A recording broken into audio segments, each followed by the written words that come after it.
5-Minute Pearls for Clinical Practice. This is week number 1 on the principles of optimal teaching.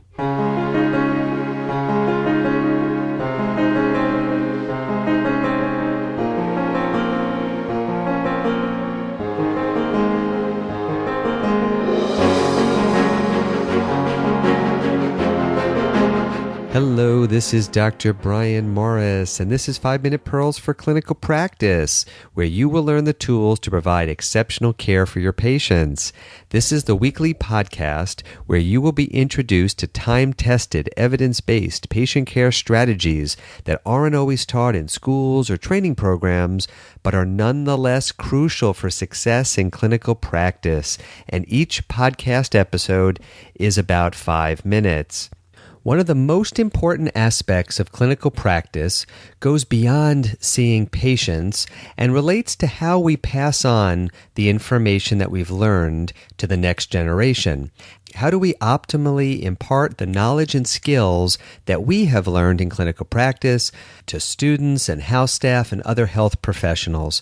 This week, I'd like to discuss teaching, how to best teach students and younger health professionals, because sadly, the skills important to teaching are not usually taught in school. Thus, the best teachers end up being those clinicians who understand how others learn and how best to teach.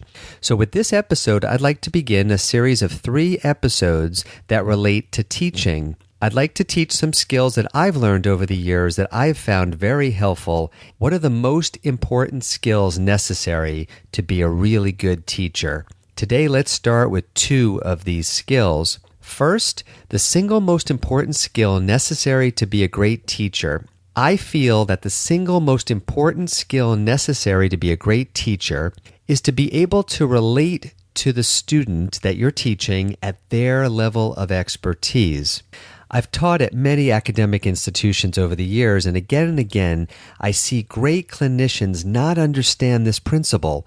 I see some of them teaching at their level of expertise rather than at the level of understanding of the student. That is how you have to look at teaching in order to have optimal results. This is essentially the skill of empathy, where the clinician must fully understand where the student's understanding is before beginning to teach. For example, if a cardiologist has studied heart physiology for decades and is a world expert on that topic, he or she may teach at a level of depth years beyond where a medical student might be. We can all sometimes fall into this trap. Without thinking about it, we may relate to topics at a level of understanding that's very different than the student. When we know a topic in great depth, we relate to that topic very differently than when we are a novice. Thus, the first step in teaching is to gauge where the student is in terms of understanding. So always spend the first few minutes of any teaching session gauging where the student is and try to resist teaching until you really understand that.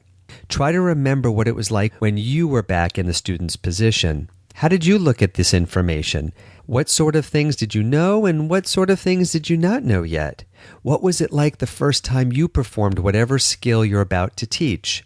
The more that you can stay rooted in the perspective of the student, the more effective your teaching will be. The more distant your perspective is from the pupil, the worse your teaching will be. The questions that you ask and the information that you impart will be much more useful with this perspective in mind. In addition to keeping proper perspective, the second key to optimal teaching is repetition. Repetition is what I call the mother and the father of skill.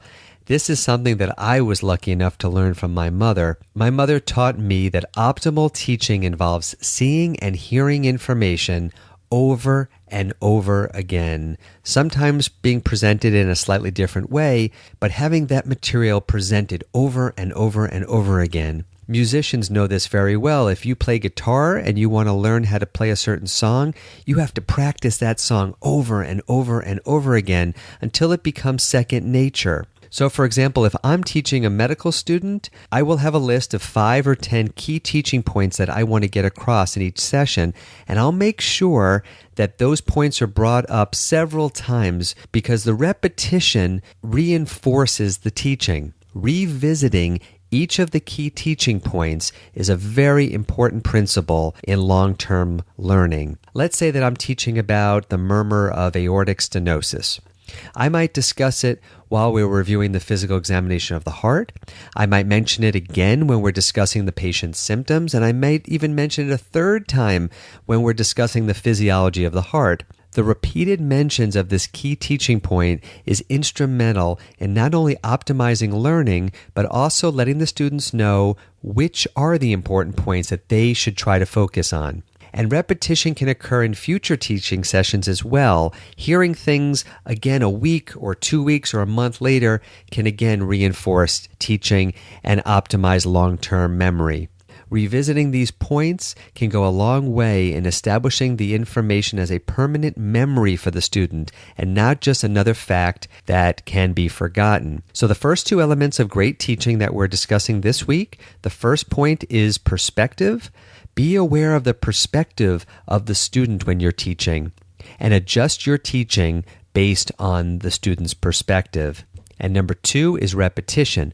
Be sure that you repeat the important points that you're trying to get across when you're teaching to make sure that you've optimized long-term learning and long-term memory. Practicing these two principles of teaching will really help to improve your skills as a teacher. And be sure to stay tuned for the next 2 weeks where we will be discussing further teaching pearls. Let's keep the dialogue going. Let me know what you think of this week's Pearl for Clinical Practice. You can email me at drmorris@5minutemd.com. That's DRMORRIS at 5minutemd.com. You can post your comments and your experiences on the 5 Minute MD Facebook page. You can follow us on Twitter at Brian Morris MD. And you can visit us anytime on our website, 5minutemd.com. Let your friends and your colleagues know about the podcast and make sure that you are subscribed on iTunes. When you are subscribed on iTunes, you will receive new podcast pearls as soon as they are posted. And if you have a few minutes and you enjoy what we're doing here on this podcast, please head over to iTunes and leave us a review. Thank you so much for listening. I will see you at the next 5.